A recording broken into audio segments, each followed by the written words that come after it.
On r/TalesFromRetail today, someone said, just put it on the baby. A kid hit the chocolate jackpot, and a 400-pound problem vanished in 2 minutes. Let's begin. I put the chips on the baby. I was bagging groceries last night when a lady came through with a baby in a car seat in the basket of her cart. She had a lot of groceries that I'm assuming she'd had under and around the car seat. So when I bagged them, I was putting them back under and around the car seat. I wasn't sure where else to put them if not there, right? It's not like I could put them on top of the baby, right? Well, as I'm placing stuff carefully under the baby's mom says, "Oh, hun, you could just put some of this stuff on top of him," and pats the canopy. The freeze, "But ma'am, that's a baby," almost escapes me, but I choke it down, nod, and continue putting stuff under the baby, under the cart, in the seat of the cart, etc. At this point, the cashier, my favorite cashier, is trying and failing not to laugh at both the absurdity of me being told to put groceries on a baby and my increasingly desperate attempts at finding places for the bags. I got all but a bag of chips squared away, and there was just no more room. So as they walked away, I set the bag of chips on top of the car seat, turned back to the cashier, and whispered in horror, "I put the chips on the baby," which I believe is the most absurd thing I've said on the job so far. Okay, I need everyone to pause for a second. Because the sentence, "you can put the groceries on top of the baby," should never exist in real life. I love how you were clearly fighting every instinct you had. Like, that's a human infant, not a folding table. And the fact that your brain short-circuited so hard, you had to whisper, "I put the chips on the baby." Honestly, that line deserves its own plaque somewhere. Also, shout out to the cashier silently losing it, because if I were there, I would not have survived that moment with a straight face. And if you think this was chaotic, wait until you hear about a kid who accidentally had the best shopping day of his life. Don't tell your dad. I watched a little boy win at life today. I was the customer in line at the checkout, and the cashier was ringing me out when a family, mom, dad, and an about 7-year-old boy pulled up behind me. The dad immediately wandered away while the mom started loading her groceries onto the conveyor belt.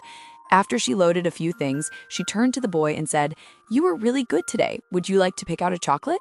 The boy got super happy, grabbed a Kinder Egg, and put it on the conveyor belt. Sure enough, the mom then said, "Don't tell your dad." A moment later, the dad came back, and the mom said she forgot something, so the dad continued loading the belt while the mom walked away. The dad then turned to his son and said, "You were really good today. Would you like to pick out a chocolate?" I have never in my life seen a kid look so happy. He picked another Kinder Egg and put it on the belt. Sure enough, the dad then said, "Don't tell your mom." I didn't say anything to ruin this kid's wonderful 2-chocolate day, but I had a good chuckle walking out of there. This is one of those moments where the universe briefly aligns for a child and says, "You win today." I love how both parents independently decided, yes, this is a secret chocolate operation. No coordination, no planning, just pure chaos and love. That kid walked away with 2 Kinder Eggs and a core memory. And honestly, I respect everyone involved for committing fully and not snitching. But the next story? That one starts with a 400-pound quote and ends very differently. They were going to charge 400 pounds? I work in retail at a UK electronics retailer, and this tale takes place today and yesterday. So a customer comes up to me looking for a new laptop. I show him around a few of the laptops, and he states he needs something portable but powerful. Of course, these two things usually mean a 13-inch laptop with an i5 or i7. I ask him what he needs it for, and he says, "Well, the laptop has to be powerful, but I need it to be lightweight as I'm an international student." I tell him, "Right, okay, well, here's a few laptops we have that fit this description." A note about these laptops, they're usually around 600 to 1,000 pounds, depending on brand and specifications. Now, I notice the customer is carrying a laptop in a carrier bag and ask him about that one, just being a bit nosy, but also making conversation as I show him around the laptops. I ask, "So what's wrong with that laptop?" He replies, "Oh, the battery has blown up and doesn't power on anymore." I say, "Right, okay, can I have a look?" So he takes it out of the bag, and I notice it's a MacBook Air. Being the store's Apple person, I ask if I can have a look. I then notice it has another computer shop sticker on the top of it, so I ask about that. I say, "I see you've taken it to the other computer store down the road. What did they say is wrong with it?" He responds, "They didn't open it up, but they said it would be £400 for the problem I told them I thought it was." Internally, I'm thinking they quoted that without even looking at it. No surprises there. So I take the Mac from the customer and walk him down to the Apple counter in our small store. I plug it into our Mac charger and notice it's lighting up green but not switching to amber like it normally would. Out of habit, I perform an SMC reset, basically a hard reset to tell the Mac to get it together, and the MacBook turns on. The customer says, "Oh my gosh, you've got it working." I reply, "Yeah, I just want to run some diagnostics to make sure this isn't a fluke." I get the customer to change the language from his native language to English and run diagnostics. The tests come back fine and the battery reports fine. I tell him, "It's in good working order with no problems. It just needed this reset and now it's fine. However, your charger is toast, so you'll need a new one of those." The customer says, "That's amazing. Thank you so much. My dissertation was on there and I would have had to start it again." I had just completed my dissertation myself, so I completely understood the situation and the stress of university life. He then asks, "How much will it be for the fix?" I tell him nothing. It was a fast 2-minute fix, no need to worry. At this point, the customer becomes very thankful and happy and tells me he wants to pay for dinner. I insist it's okay and just part of my job. So he leaves with his Mac in working order and a warning not to use the charger, along with advice to use extra storage to back up his work. Today, he came back into the store to purchase a new charger and was looking specifically for me.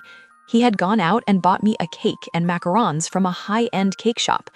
At first, I said I couldn't accept, thinking about work rules and the fact that the cake obviously cost a lot of money, but after much insistence, I accepted, and the customer left happy. I left work later that evening with a cake in tow and a smile on my face. Not all customers are difficult, and it left me with so much joy at the end of the workday. This is exactly why confidence without effort from some repair shops drives me insane. Quoting £400 without even opening the laptop? That's wild. You didn't just fix a computer, you saved someone's dissertation and their sanity. 2 minutes, a reset, and suddenly a whole crisis disappears. That's real skill. And the fact that he came back with cake and macarons? That's gratitude done right. No entitlement, just pure appreciation. Stories like this are such a good reminder that not every customer interaction is awful. Sometimes it actually restores your faith in people. All right, now tell me, what's the most unnecessary overcharge you've ever been quoted for something that turned out to be a simple fix? That's it for today's r/Tales from Retail.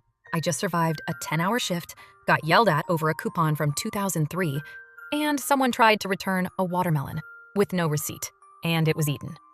If you've ever fought for your life in a name tag, hit that thumbs up. Drop your best retail trauma in the comments. Misery loves company. And if you're not subscribed yet, don't make me page a manager. Smash that button, ring the bell, and I'll see you in the next one. Probably hiding in the stockroom. Bye!